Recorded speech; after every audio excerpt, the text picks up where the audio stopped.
Isang estudyante sa Pilipinas ang nanalo sa mahigit na 4 na milyong kalahok sa 20th United Nations Environment Program 2011 International Children's Painting Competition na ginanap sa Bandung, Indonesia. Ito ang balita ni Joshua Antonio.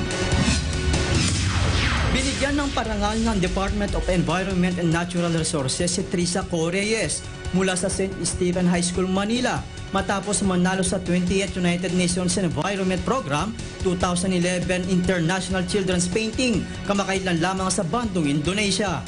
Binigyan siya ng full local scholarship ng DENR at recognition bilang representante ng ating bansa at manalo sa nasabing kompetisyon sa edad na 13.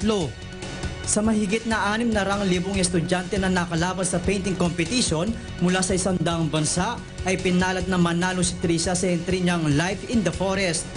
Sa ginawa niyang pinta ay pinakita niya kung ano-ano ang mga nangyayari sa buong mundo sa araw-araw, partikular na sa likas na yaman kung saan marami nang nasisira dahil na rin sa hindi pagpapahalaga ng ibang tao sa kalikasan.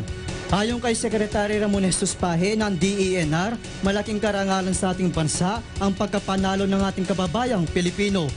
Doon mo mapakita yung concern ng Pilipinas sa ating kalikasan, sa likasan ng buong mundo.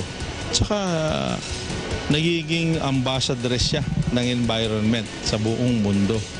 Ito'y 4 na milyon na entries ang nanalo ay Pilipino. Hindi inaasahan ni Trisa na mananalo siya sa painting competition dahil sa maraming mga estudyante ang nakikita niyang magagaling sa pagpinta. Kaya laking tuwa at pasalamat niya sa Diyos nang malamang nanalo siya sa kompetisyon. At first, nung nalaman ko po kay Mama, I was jumping in joy.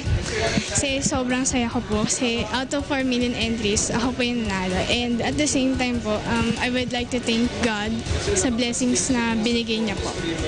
Joshua Antonio para sa UNTV News Worldwide at ito ang balita.